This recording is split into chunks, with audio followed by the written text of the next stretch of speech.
Hello, I'm State Representative Jeanine Nodder, and you're watching Chattin' with Jeanine in the studio at Merrimack TV. I'm very happy to be back in the studio, although I think the next 3 shows after this are going to be taped via Zoom just for the convenience of the guests. So thank you for tuning in, and I'm very happy to welcome my guest, General Don Bolduc. Welcome. Just an air high five there. Yeah, we'll do it. Thank you very much. It's really a pleasure to be here again. I want to say hello to you and your viewers. Thank you. You were on before quarantine, and I remember that was a fun show. One of my favorites. And we talked a lot about General Patton. And sure did. That show is on YouTube, so if the viewers go to Chattin' with Jeanine, then they can look for that episode, and we don't have to rehash it. That's right. That's right. That's good. I also want to shout out to your dog, Victor. Victor, he's a good boy. He's right there. See, when I arrived today, I thought I was going to tell you that we're just going to have to accept the fact that I've renamed your dog Vincent, but today I actually got the name right. Yes, you did. Yep, and he looked right at you. Yeah, so he's a good dog. He's off camera, but he's all curled up down here being real cute. So can you tell the viewers about your dog? Sure. Well, Victor's a federally trained and registered medical service dog. He was trained by Guardian Angels Medical Service Dog Organization in Williston, Florida. They've been providing medical service dogs to veterans since 2010, probably up close to about 500 veterans now. They breed them at their farm in Williston, Florida. Once they're weaned off their mom, they go through a socialization training. Once they pass that, not all dogs pass it because not all dogs have the temperament to be a service dog. They move on to their recipient training, and that can be anywhere from 18 months to 2 years, depending on the medical requirements for the recipient. Victor was trained for an additional year, so all told, his training was 18 months. I went down there and paired with him. The interesting thing about service dogs is you don't pick your service dog. Never saw a picture of him, didn't know his name, didn't meet him, didn't know anything about him until they introduce you to the dog in a very unique way. They put you in the middle of the training field. You're sitting in a chair. They tell you the dog's name. When he comes out, there are no trainers in sight, and they're watching to see how the dog responds to you. And based off of their very close relationship training the dog, they know if the pairing is going to go well. So it was love at first sight? It was love at first sight with Victor and I. I was very happy because I certainly would not want to be one of those that didn't have the dog, accept them. And then the process starts all over again. And they train the dog, redirect them for somebody else and see how that works. But dogs have personalities too. They have dislikes. They're like a toddler in terms of intelligence, and that's why they do so well as service dogs and as military working dogs. They can learn 2,000 words. And they can learn a variety of tasks that are just amazing and improve the quality of life of people that would otherwise, not have that quality of life. It augments caregivers as well. It gives caregivers a break, and I think that's hugely important factor when it comes to these dogs. They save lives and. Victor's walking around. Yeah, he's walking around. It's okay if you come up here. I know not to cut you off, but you've done a lot of campaigning in Merrimack. So you were here at Town Hall. That was a packed house. And then again at the VFW. And of course, Victor steals the show. He does. So he was, they train him for the specific requirements of the recipient in their lifestyle. And I was going to be teaching in a classroom. And so they wanted to make sure that he had the training to distinguish between when he's out in the park or in a shopping mall or at a mall or at a sporting event or anything, and a classroom in and among people in close quarters sitting down paying attention to me speaking. And so that's exactly what they did.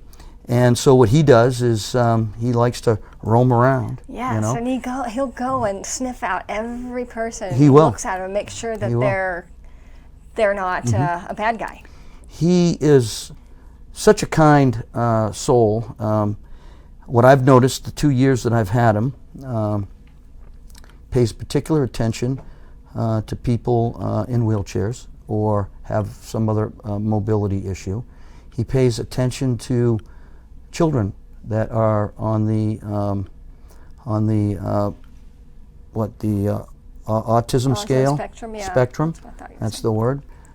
And it's just a beautiful thing to see. We were at a house party the other day, and one of the kids that was living in the house was on that spectrum, and Victor took right to him, sat right with him, and kept him company. Put his chin right on their leg as they sat down and I love that. were playing a game on their phone, and it was just a really sweet thing to see. We were out on the campaign trail a couple weeks ago, and one of the folks that we were with, traveling with us, had a heart condition. And Victor started paying attention to him later on in the afternoon. So they were with us all morning, into the afternoon, and then into the evening. And I went up to him and I said, "Hey, Victor's paying real close attention to you. I'm just wondering if there's, he's alerting to something." And he looked at me and he said, "Oh my gosh, I forgot to take my heart medication." Oh, wow. Oh, Victor, you save lives. So Victor created a situation in which, I know enough to ask people now because I've been around long enough. And so he took his pill and he laid down for 30 minutes. And, that was that. Now, Well, you're blessed to have that doggy in your life. I am blessed. I wanted to give a shout out to Bob and Barbara Healy. They both live in Merrimack. Bob is running for state representative. He is. And Barbara is a town councilor. And I know they've been working very hard for you. From the beginning. They have been so good. And their advice and their counsel and their friendship, and the campaign trail is like anything else, as you know. You do it too. You have ups and downs, right? Good days, bad days. Wish you had done this, wish you had done that. Wish I hadn't said that. Yeah, we all have those moments. We all have all those days. It's imperfect, Oh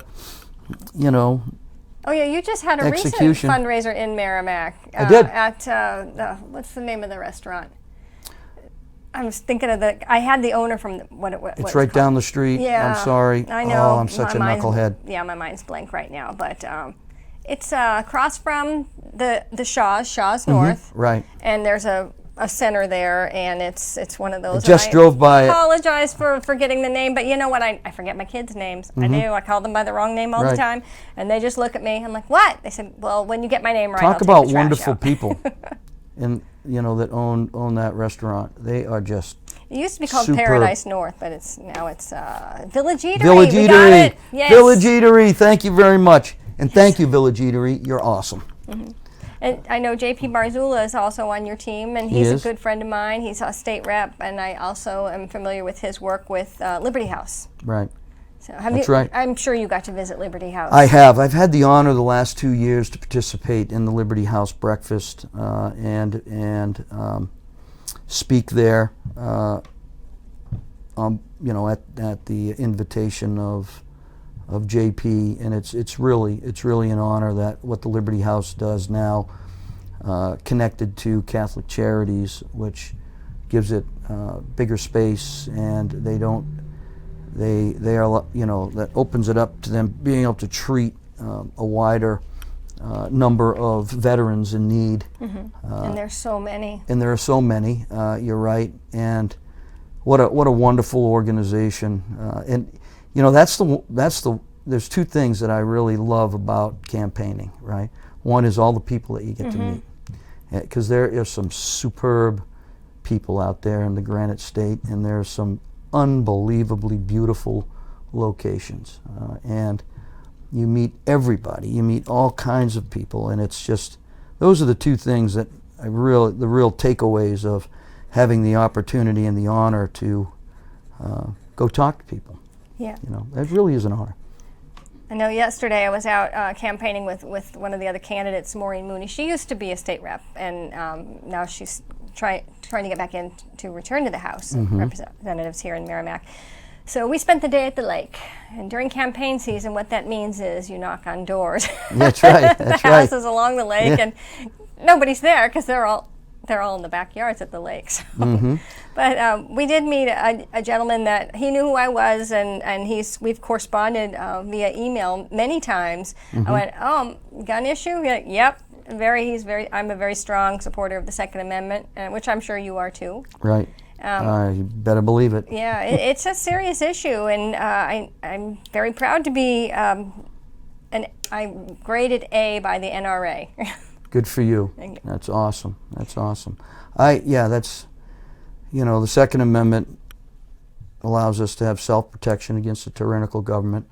I think we've all experienced some overreach that's given us, a pause for concern at the local, state, and federal level with the COVID crisis and the economic crisis, and I think that really bothers people. And I think the violence in our cities and the defund the police instead of defending the police, and some sort of new model where the police aren't going to be available to respond when you need them, and that has given people a lot of reason for pause and concern on the direction the country may be going into. And then look at over the last year, gun sales have gone up over 134%. Right, and in a lot of places, the ammo's not even on the shelf. It's not on the shelf. They People can't bought even it keep it all. on the shelf. And People bought up all the toilet paper, and then Right they bought up now- all the ammo. What are they going to buy up next? That's right. Well, they've already bought all the Clorox wipes. I still can't find any.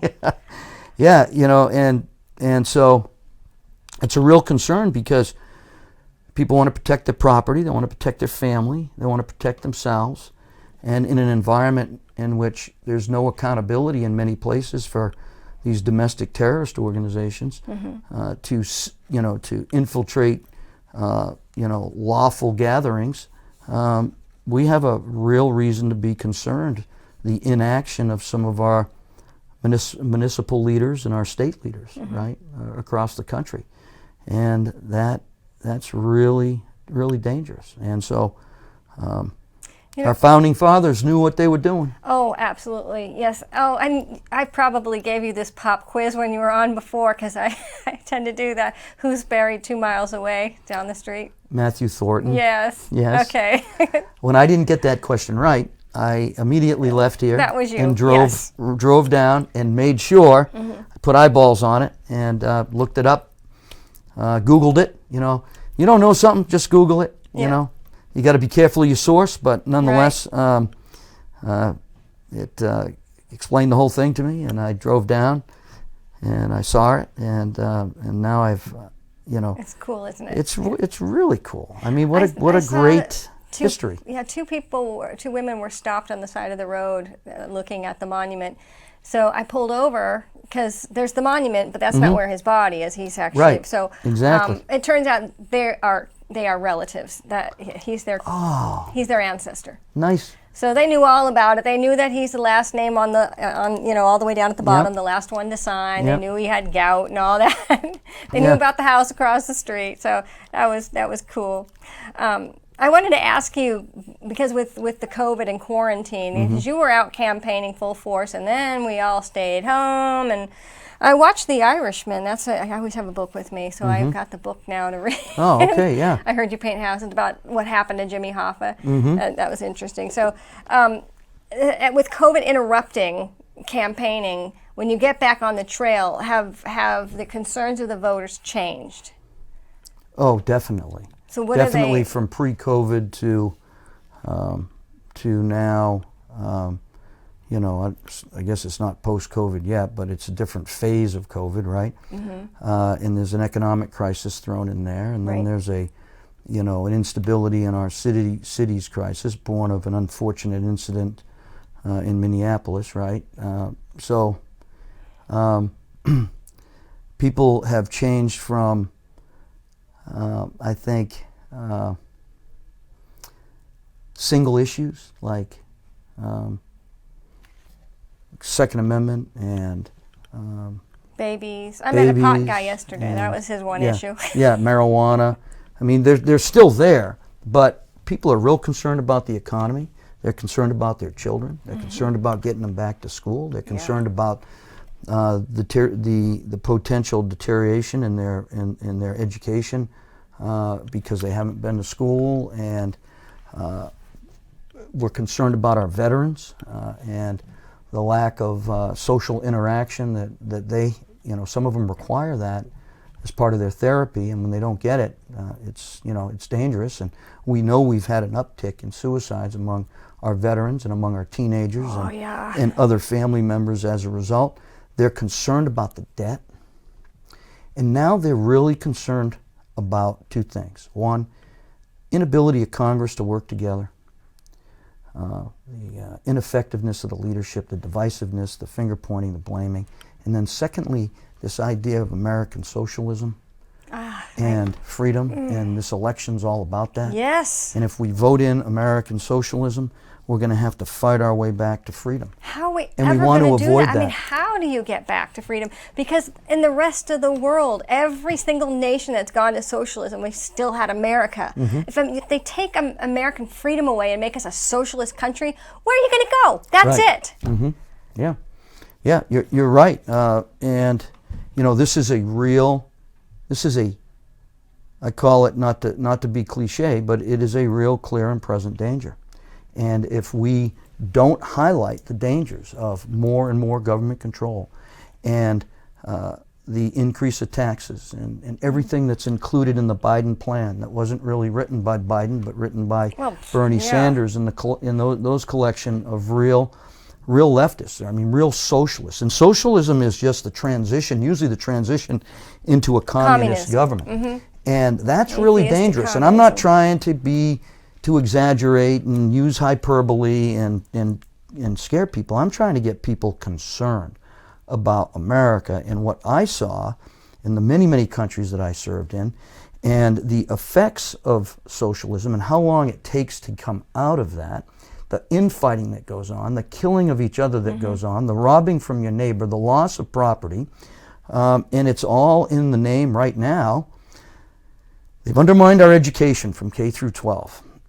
They have developed a narrative in our colleges and universities that's counter to our Declaration of Independence and our Constitution, and this is really, really dangerous. We have two generations that have literally not had a proper education in terms of being told the truth, literacy. We graduate 90% of our high school students, and only 50% of them can achieve the proper literacy goals. 2/3 of them can't even pass a naturalization test that we give to somebody who wants to become an American citizen. This is wrong. And America has not been perfect, but the standard isn't perfect. It's always been good enough. We've always overcome, the bad things. Our founding fathers weren't perfect. They knew they weren't perfect. And right now, you think back to Benjamin Franklin, and you think back to when he came out of the Philadelphia Convention, and the lady says to him, "Hey, what kind of government do we have? A republic if you can keep it." And that is where we're at today, because they want to take that republic away from us. They've interfered with our education. The media is not telling the truth. They're not fulfilling their constitutional obligation that I believe, born of freedom of the press, is to tell the truth, no matter who it's about, Republican, Democrat, whomever. When they adhere to the ends justify the means. That's right. That gives them, freedom. That allows them to lie, cheat, steal, do whatever they have to do to get what they want. The next thing is the political process. They have completely interfered with the political process right now, where it's dead in the water. The Electoral College. That's scary. If you get rid of the Electoral College, New Hampshire doesn't count. They have a whole dialogue out there of people, a whole narrative that has convinced people that the Electoral College is bad. And it's somehow white privilege. Look at New Hampshire. It's first in the nation primary. So they point fingers at us saying, oh, that's not a good representation of America's population to be first in the nation primary. Well, that's wrong. That's not the reason we're first in the primary nation is because New Hampshire has such a unique political process where they make the candidate get out there and earn the vote. Right. And we really set the standard for the rest of the country because we're small enough to do it. We have a good mix of city. We have a good mix of rural. They hit every problem they see in America. Yeah, okay, we don't have the racial demographics, but we're not racist up here. You know, we're not a racist state. We're not even a racist country. Look at systematic racism is being touted now. And the American dream, the ability to own a home, the ability to work hard, own a home, raise your family, live in that house your entire life, is now considered not the American dream, but part of systematic racism. And they want to use they want to change the rules to the Fair Housing Act so that your home can be used to house people that are less fortunate, right? Oh, that's what they do in communism. That's right. That's the exactly Russian what they do. Revolution, they took over everybody's house and They ration everything. Yep. And now you have people need to nothing. understand that because it's when you're young, it sounds appealing like, oh, everyone's the same. Yes, but in order for everyone to be the same, everyone is reduced down to Right. the lowest common denominator. So you're all poor together, Except the people up here. elitists. That's Yes. right. And the 7 corporations or 6 corporations that own the media and feed an untrue narrative is very unfortunate. The grounding to a halt of our political process, the now act to take our municipal law enforcement away from us is very, very dangerous. Because once they do that, you got no one to call. Right, and as it is You now. got no one to yeah, call. Yeah. It takes them long enough now because they're so busy. Right, when seconds count. And they're The so police are only minutes underfunded. away, yep. Right. And now we'll take that away. Now what do we have to do? Well, the last straw in their plan is to take away our weapons, is to disarm us. And once they do that, we're in trouble.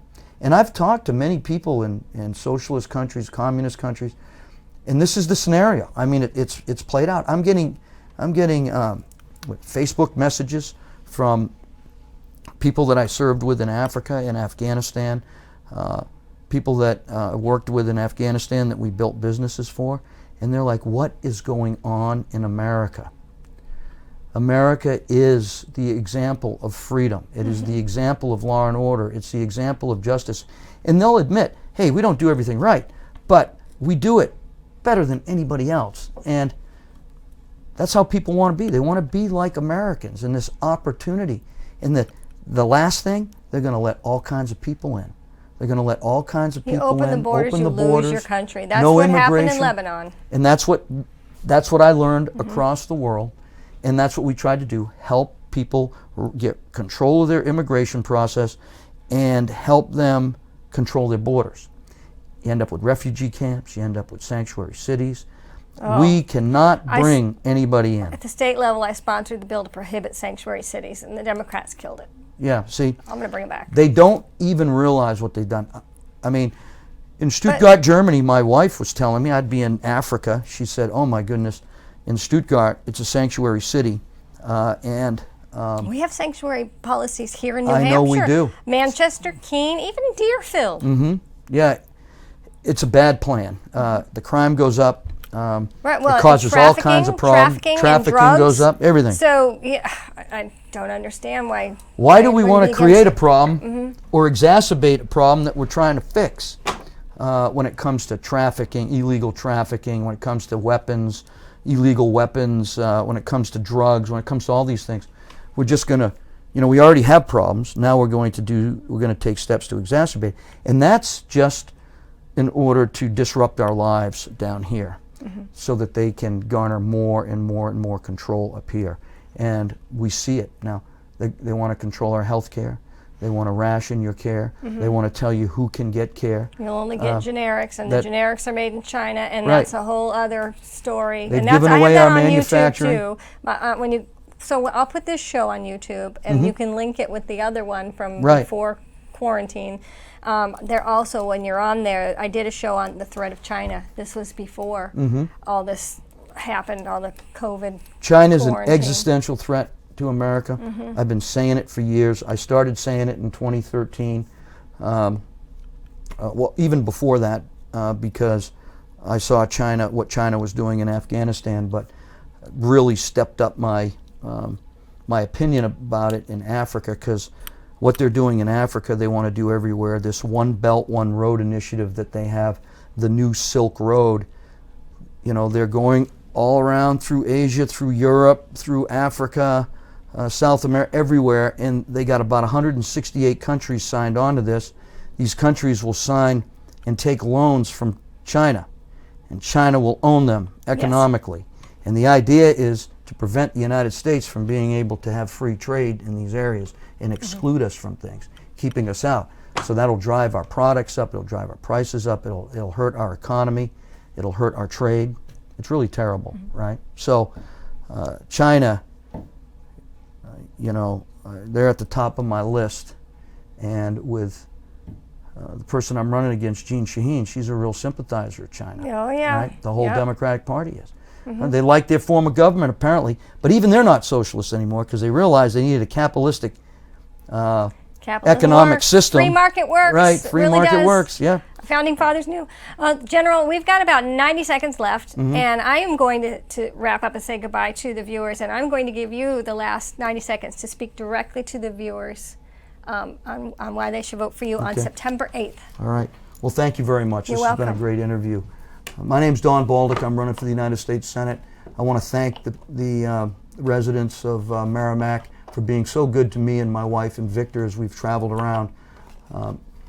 I want to be your United States Senator to go down to Washington, D.C. and serve you. I have no other mission than to serve the people, make our families stronger. I believe our families need to be the cornerstone of our communities and drive everything inside our communities. I believe our communities are the cornerstone of our country. I'm a limited government guy, fiscal responsibility guy, and I believe in the safety and security of Americans, and I will go down there and fight for you. I'm not an establishment guy. I'm not a special interest guy, or am I in with any lobbyists. I am a free agent to work for you, and I love this state and I love this country, and I would love the opportunity to serve you in Washington, D.C. God bless you all. Thank you. Go to donbolduc.com if you want to know about me. If you want to meet with me, just let me know. I'll meet with you anywhere. Thank you.